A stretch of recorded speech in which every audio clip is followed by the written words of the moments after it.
पहला पाठ लेवी ग्रंथ अध्याय 13 पद संख्या 1, 2, 44 से 46 तक। प्रभु ने मूसा और हारून से यह कहा, यदि किसी मनुष्य के चमड़े पर सूजन, पपड़ी या फूल दिखाई पड़े और चमड़े में चर्म रोग हो जाने का डर हो, तो वह मनुष्य याजक हारून अथवा उसके पुत्रों में किसी के पास लाया जाए। तो वह व्यक्ति रोगी और अशुद्ध है, याजक उसे अशुद्ध घोषित करे, क्योंकि यह उसके सिर पर चर्म रोग है।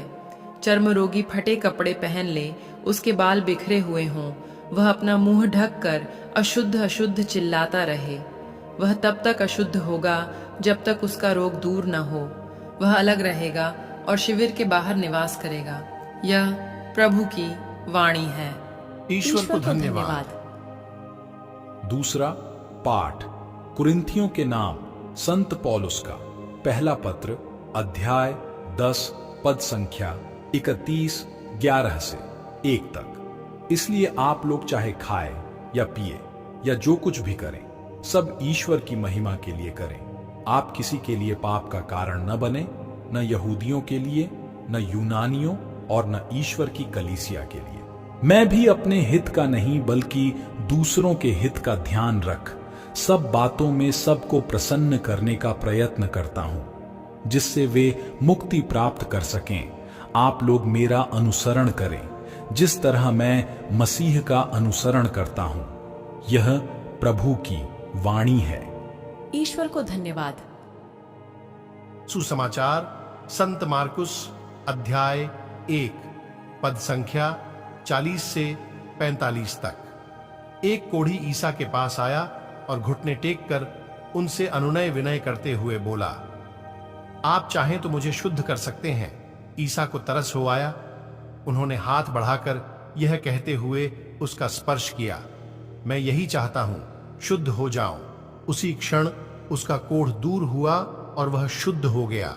ईसा ने उसे यह कड़ी चेतावनी देते हुए तुरंत विदा किया, सावधान, किसी से कुछ न कहो, जाकर अपने को याजकों को दिखाओ और अपने शुद्धिकरण के लिए मूसा द्वारा निर्धारित भेंट चढ़ाओ, जिससे तुम्हारा स्वास्थ्य लाभ प्रमाणित हो जाए।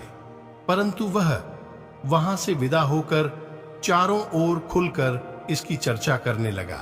इससे ईसा के लिए प्रकट रूप से नगरों में जाना असंभव हो गया, इसलिए वह निर्जन स्थानों में रहते थे। फिर भी लोग चारों ओर से उनके पास आते थे। यह प्रभु का पवित्र सुसमाचार है।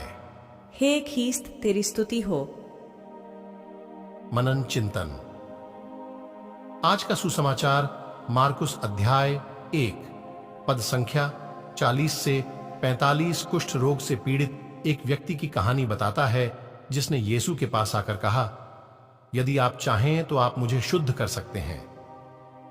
एक ऐसे क्षण में जो करुणा से प्रतिध्वनित होता है, यीशु ने उस आदमी को छुआ और कहा, मैं चाहता हूं, शुद्ध हो जाओ।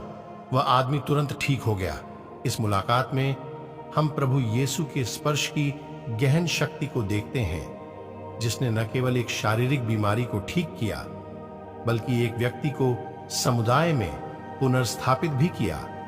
कुष्ठ रोग न केवल एक शारीरिक कष्ट था, बल्कि एक सामाजिक अलगाव भी था।